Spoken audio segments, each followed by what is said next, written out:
Anyway, my guest right now is Disebo Mokwena. She has a beautiful book. Not beautiful, it's actually hard because I read the synopsis of the book. It's called A Letter to My Past. So after reading that, I was disabled. Sorry. The courage to even write the book about what happened to you, that you got raped at 12, and again twice when you were 16. At 19, you fell pregnant. How was that? I cannot even try to picture it. It's scary. It is scary. You know, writing this book for me, it was a healing process that I needed to do in order for me to be able to move forward. Like as you've said, I was what you call an angry or a mad black woman. Yes, because of what had been done to me by my black man. Yes. Yes, but I think the one thing that actually led me into writing a book was when I was diagnosed with cervical cancer in 2007. Okay. And my daughter was 7 years old at the time, so I needed to leave her with something should anything happen. So I wanted to write about my life so that she gets to know about me in case I leave her when she's 7. How old is she now? She's 22 now. So she obviously she knows your story, right? Yes, she How does she feel about it? I think she's heard it so many times that it hurts her, but it has guided her in her life, in her own life, the way that she has led her life. I think it this whole thing had a lot to do with it. So yeah. There's women who hate men.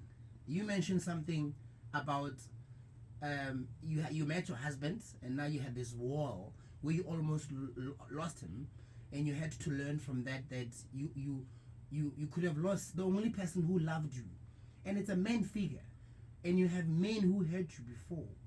How did you get over the whole thing? That because I mean there's someone now listening who literally hate men or hate women because of the past experiences.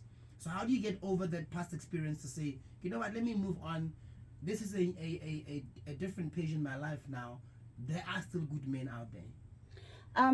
You know, it's not easy moving on, but I think the support matters a lot. I had a big brother who was always there for me. Who protected me, who fought for me, like he literally fought for me. I had an uncle who was like a father figure to me. Yeah. I had my stepfather who loved me dearly. I had my grandfather. So as much as they did not know about what had happened, because I had kept it secret because of whatever, I was threatened and but I had them in my life. They were men that were there for me. And me getting pregnant at 19, I think it was me searching for a man like them who would love me and still make me feel that I'm beautiful and I'm important and I'm a woman. So you're saying this incident sort of left you vulnerable? It did. To go now look for love at the wrong places, with the wrong people. Yes.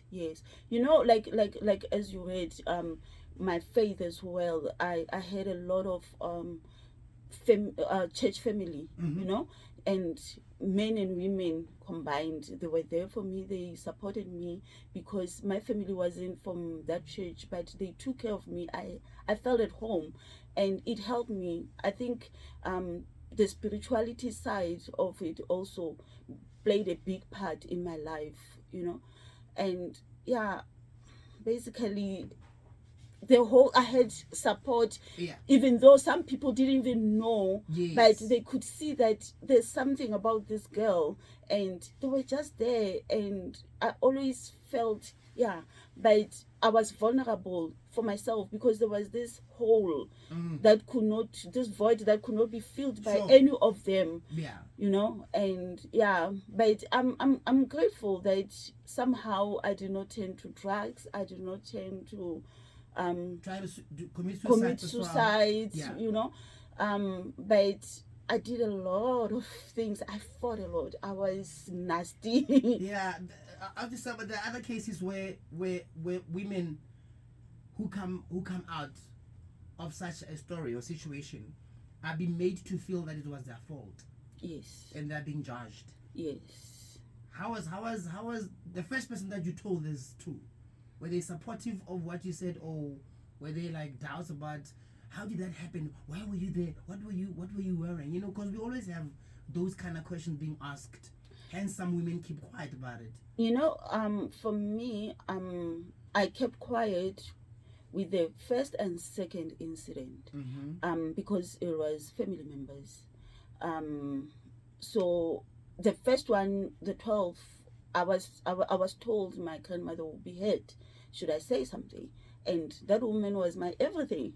She was my queen. So I literally kept quiet. At 12, I felt like I needed to protect her, you know? So I kept quiet. But the final incident, that's when everything had to come out. When you were 16 now? Yeah, the third time when I was raped, because this time it was strangers, and you know, it was, they took me to a field somewhere, and by the grace of God, they told me to run after that.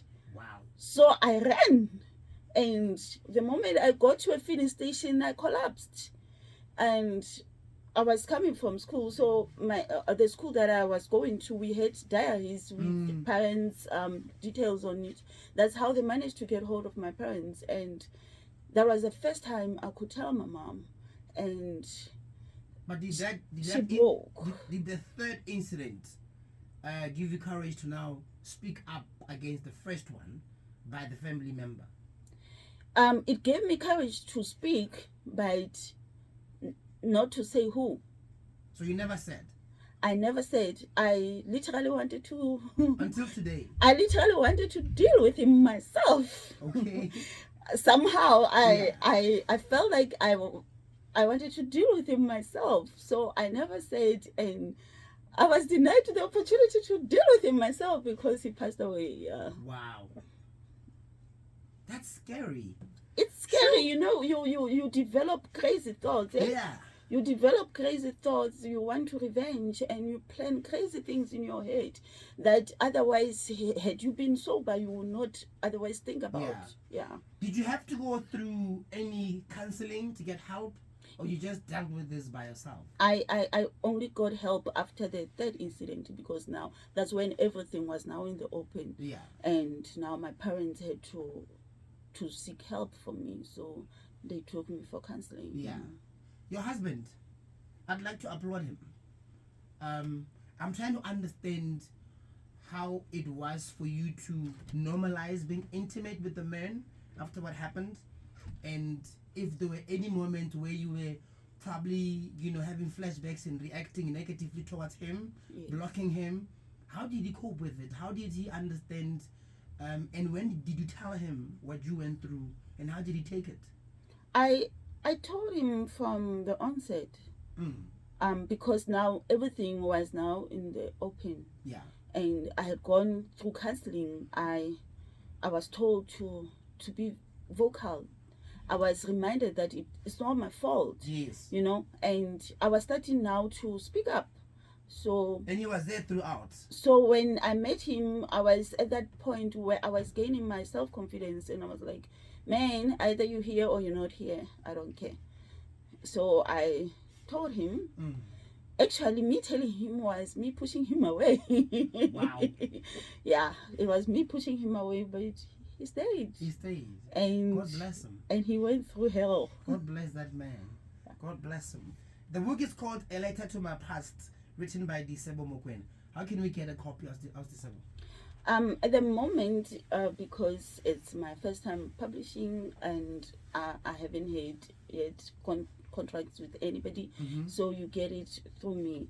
So people that needs my book, they can go to my Instagram page, which is Disebo Mokwena, Disebo with an L, and they can link up with me there, inbox me, then we can take it from there. On Instagram, Disebo Mokwena. Yes, Disebo Mokwena. That's my handle. Disebo with an L. Yes, Lisebo. We're out of time, Thank you for coming through. I really respect you. I think you're very brave. And I hope that there's a woman listening now that you might somehow help them to come out maybe and speak up if they are going through what you went through as well, because these things they happen. Yes, so you speaking yes. now could be actually be helping someone. So thank you for coming. I appreciate your time. Thank you so much. And happy Women's Month, and God bless you. Thank you, thank you. Thank you so much.